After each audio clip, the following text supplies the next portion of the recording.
Welcome to commerce studies. एक बार फिर से हम लौट आए हैं अपने नए वीडियो के साथ। जल्दी से हमारे चैनल को सब्सक्राइब कर लीजिए और वहां दिखे बेल आइकन को प्रेस कर लीजिए ताकि आपको हमारे आने वाले सभी वीडियो की नोटिफिकेशन तुरंत मिल सके और आप अपनी प्रिपरेशन अच्छे से करते रहें। तो चलिए आज हम करते हैं एमकॉम सेमेस्टर 4 का कंसोलिडेशन अकाउंट। इससे पहले हमने इसकी थ्योरी यानी इसे किस तरह से सॉल्व करना है, जितनी भी स्टेप्स हैं इसके 5 स्टेप्स में किस तरह से करना है and line by line method से इस सम को किस तरह से सॉल्व करना है वो हमने इससे पहले वाले वीडियोस में देख लिया है। आप वो दोनों वीडियोस देख सकते हैं, उन दोनों वीडियोस की लिंक हमारे डिस्क्रिप्शन में दी हुई है। वो वीडियोस आप पहले देख लीजिए ताकि आपको ये सम अच्छे से समझ में आए। तो आज हम करने वाले हैं इलस्ट्रेशन 2। तो चलिए देखते हैं क्वेश्चन में क्या है। एक बैलेंस शीट दी हुई है जिसके अंदर H limited and S limited की सारी डिटेल्स दी हुई है। एस लिमिटेड है वो सब्सिडरी कंपनी है एंड एच लिमिटेड है वो होल्डिंग कंपनी है। इसके अंदर सारी डिटेल्स दी हुई है एंड एसेट साइड्स आप देख सकते हैं। इन्वेस्टमेंट इन एस लिमिटेड दिया हुआ है 36 लाख एंड 36 लाख का इन्वेस्टमेंट है, यानी हमारा जो परचेस प्राइस हम लेते हैं वो 36 लाख होगा। इसके बाद एडिशनल इन्फॉर्मेशन में दिया है कि H company limited has acquired 600 share of S company limited, यानी यहाँ पर होल्डिंग के परसेंटेज नहीं दिए हुए हैं, यहाँ पर शेयर होल्डिंग दिए हुए हैं कि कितने उन्होंने होल्ड किया है। तो वो हमें परसेंटेज यहाँ पर निकालना पड़ेगा एंड उसका परसेंटेज हम निकालेंगे तो हमें माइनॉरिटी इंटरेस्ट का भी परसेंटेज मिल जाएगा। इसके बाद दिया है कि the balance of reserve was $20,000 in books of S Company Limited as on 1/4/2012, यानी जनरल रिजर्व यहाँ पर दिया हुआ है 20,000 का बैलेंस दिया है, ओपनिंग बैलेंस, तो वो हम यहाँ पर काउंट करेंगे। इसके बाद दिया है S Limited has purchased stock costing 10,000 from S Limited at the purchase price of stock was 12,500 and today the stock exists in the books of S Limited as $300, यानी $300 में मेंशन किया हुआ है। एक्चुअल कॉस्टिंग 10,000 की है but उन्होंने purchase किया है 12,500 में एंड उसे शो किया है $300 में। S Company Limited has paid 10% interim dividend in November 2012 for 6 months ended on 31/6/2013, यानी 31/6/2013 तक का डिविडेंड हमें 6 मंथ का पे करना है, तो वो भी एंट्री यहाँ पर हम कंसिडर करेंगे। एंड यहाँ पर स्पेसिफिकली दिया हुआ है एंडेड कौन से डेट है एंड 6 मंथ्स के लिए, तो यहाँ पर डिविडेंड की हर जगह कैलकुलेशन में हम सिर्फ 6 मंथ का ही डिविडेंड लेंगे। इसके बाद दिया है एक्सचेंज रेट्स दिए हैं, अलग अलग एक्सचेंज रेट्स किस तरह से लेना है वो भी मैं आपको बताऊंगी एंड कंसोलिडेशन बैलेंस शीट बनानी है। ठीक है, तो चलिए सबसे पहले हम शुरू करते हैं। Date of acquisition. Date of acquisition हमें यहाँ पर दिया हुआ है 1/10/2012, स्टार्टिंग डेट है 1/4/2012। डेट ऑफ बैलेंस शीट दिया हुआ है 31/3/2013 मतलब क्लोज हो रहा है 2013 में अकाउंट। प्री एक्विजिशन पीरियड हो गया 6 मंथ्स का, क्योंकि अप्रैल मई जून जुलाई अगस्त सितंबर, और अक्टूबर से दूसरा है एक्विजिशन के बाद का, यानी पोस्ट एक्विजिशन हो गया 6 मंथ। जब भी हमारा जो होल्डिंग कंपनी है वो सब्सिडरी कंपनी को एक्वायर करता है उसे कहते हैं हम उस दिन को डेट ऑफ एक्विजिशन। स्टार्टिंग के मतलब जहाँ से भी हमारा फाइनेंशियल ईयर शुरू होता है वहां से लेकर डेट ऑफ एक्विजिशन तक का जो पीरियड होता है उसे हम कहते हैं प्री एक्विजिशन, एंड जो वहां से बैलेंस शीट की डेट तक यानी जो एंडिंग डेट होती है हमारी बैलेंस शीट की वहां तक का जो पीरियड होता है वो होता है पोस्ट एक्विजिशन। तो यहाँ पर अक्टूबर से हमें काउंट करना है नेक्स्ट मार्च तक एंड अप्रैल से लेके सितंबर तक, तो वो दोनों 6 मंथ्स होते हैं, तो ये दोनों 6 मंथ्स आ गए। होल्डिंग इंटरेस्ट हमें काउंट करना है, तो 600 शेयर्स होल्ड किए हैं। टोटल शेयर्स यहाँ पे दिए हुए हैं 1 लाख रुपीज के 100 रुपीज ईच है, यानी 1000 शेयर्स हुए। 1000 शेयर्स में से 600 उसने होल्ड किए हैं, यानी 60% जो है वो है होल्डिंग इंटरेस्ट। 60% अगर होल्डिंग इंटरेस्ट होगा तो हमारा माइनॉरिटी इंटरेस्ट हो जाएगा 40%, यानी सब्सिडियरी जो कंपनी है उसका शेयर सिर्फ 40% है। इसके बाद हम सबसे पहले आ जाएंगे हमारे एडजस्टमेंट्स पे। सबसे पहले हमें जो सॉल्व करना है, यहाँ पर आप देख सकते हैं कि एस लिमिटेड है वो डॉलर्स में है एंड एच लिमिटेड की सारी अमाउंट्स रुपीज़ में है, यानी यहाँ पर हमें सबसे पहले कन्वर्टेड बैलेंस शीट सबसे पहले बनानी होगी। उसके बाद हम वो 5 स्टेप्स बनाएंगे एंड उसके बाद हम बनाएंगे कंसोलिडेटेड बैलेंस शीट। तो वो जो कन्वर्टेड बैलेंस शीट है उसके लिए हमें चाहिए जनरल रिजर्व और P&L जो होता है वो हम लेने वाले हैं एडजस्टमेंट के हिसाब से, प्री एक्विजिशन पीरियड का अलग एंड पोस्ट एक्विजिशन पीरियड का अलग। तो उसे अलग करने के लिए हम यहाँ पर पहले 2 वर्किंग नोट्स करेंगे। यहाँ पर current assets and general reserve दोनों में एडजस्टमेंट दी हुई है, इसलिए दोनों का कैलकुलेशन हम यहाँ पर पहले करेंगे। जनरल रिजर्व की क्लोजिंग बैलेंस यहाँ पर दी हुई है अकाउंट्स में 50,000, तो हमने यहाँ 50,000 ले लिया। 50,000 में से ओपनिंग बैलेंस दिया हुआ है 20,000, जिसमें से हमें डिविडेंड पे करना है। तो डिविडेंड हमारा है 1 लाख रुपीज का शेयर, 10% डिविडेंड, उसमें भी 6 मंथ्स का, यानी 6 डिवाइडेड बाय 12 यानी 5,000 डिविडेंड हम पे करेंगे ओपनिंग में से, क्योंकि ये पहले का है, एक्विजिशन से पहले का है। 31 जुलाई 2013 तक का पे कर रहे हैं, एक्विजिशन से पहले है, तो वो ओपनिंग में से हम माइनस करेंगे। इन दोनों को माइनस करने के बाद हमें मिलता है 15,000, तो 15,000 हम इसमें से माइनस कर देंगे तो हमें मिलेगा 35,000।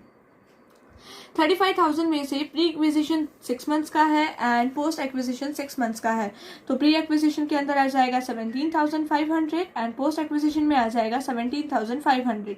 इसके अलावा प्री एक्विजिशन में हमारा जो ओपनिंग बैलेंस है वो भी ऐड हो जाएगा, क्योंकि वो भी पहले से हमारे पास है। तो 15,000 जो यहाँ पर हमने लिया था वो भी हम यहाँ पर ऐड कर देंगे 15,000 अलग से, तो हमारे पास हो जाएगा 32,500। ये जो 35,000 हमने फाइंड किया है वो हमने रेवेन्यू फाइंड किया है। और क्लोजिंग में से अगर हम ओपनिंग बैलेंसेस निकाल देते हैं एंड साल के बीच में भी जो भी हमने पेमेंट्स किए हैं वो हम निकाल देंगे, तो बचा हुआ रेवेन्यू जो इनकम है वो यहाँ पर आ जाएगा। तो वो हमने यहाँ पर डिस्ट्रीब्यूट किया है प्री एंड पोस्ट में। इसके बाद हमारा सेकेंड एडजस्टमेंट है करंट एसेट्स का। करंट एसेट्स के अंदर कहा है $300 का जो करंट एसेट्स है वो इंक्लूड किया हुआ है। तो करंट एसेट्स के अंदर इंक्लूड है स्टॉक, तो 40,000 का जो हमारे पास अदर करंट एसेट्स दिया हुआ है उसमें से हम $300 माइनस कर देंगे, तो हमारे पास अदर करंट एसेट्स हो जाएगा 39,700 एंड स्टॉक हो जाएगा $300। इसके बाद हम बनाएंगे converted balance sheet. Converted balance sheet के लिए हम डायरेक्टली यहाँ पर एस लिमिटेड के सारे particular dollar, exchange rate and rupees, यहाँ पर हमने सारे जो भी है इक्विटी शेयर कैपिटल ले लिया। उसके बाद रिजर्व एंड सरप्लस है, रिजर्व एंड सरप्लस के अंदर जनरल रिजर्व एंड P&L, वो दोनों को हम 2 हिस्सों में डिवाइड कर देंगे, pre acquisition and post acquisition.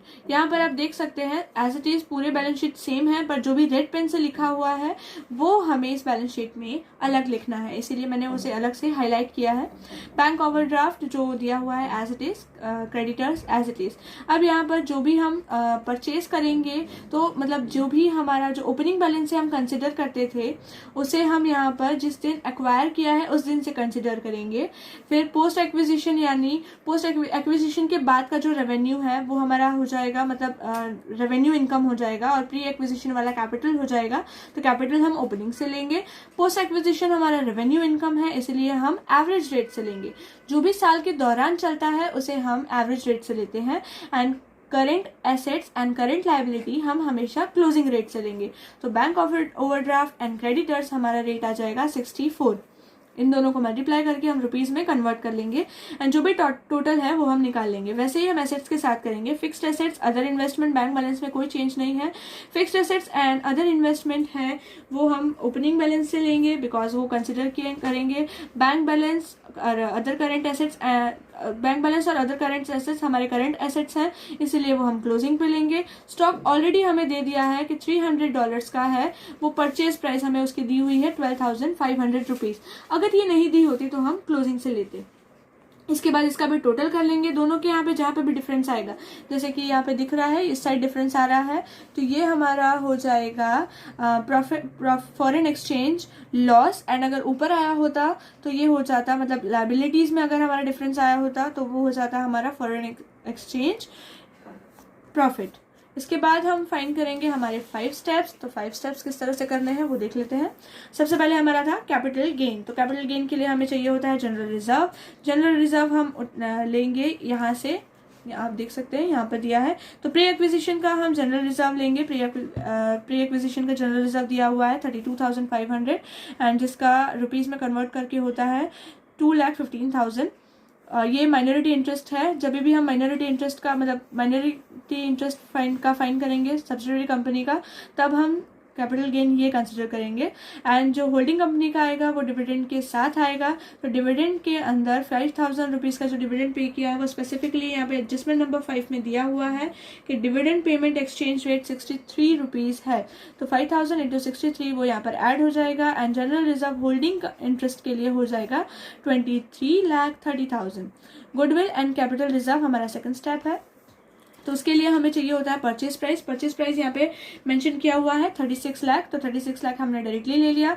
Face value of share, share की फेस वैल्यू यहाँ पर पिछली बार हमने 1 लाख डायरेक्टली ले लिया था, बट यहाँ पर हम कन्वर्टेड लेंगे, रुपीज़ वाला चाहिए हमको, इसीलिए क्योंकि हम सारी कैलकुलेशंस रुपीज़ में कर रहे हैं। तो हम बाजू के बैलेंस शीट से देखेंगे, यहाँ पर 62,000 दिया हुआ है, तो वो 62,000 का 60% हमारा हो जाएगा फेस वैल्यू ऑफ शेयर, क्योंकि 60% उन्होंने मेंशन यहाँ पर किया हुआ है। तो उसमें से वो माइनस कर देंगे, तो 1,20,000 माइनस में। इसके अलावा हम होल्डिंग कंपनी का इंटरेस्ट माइनस करते हैं जो भी कैपिटल गेन में है।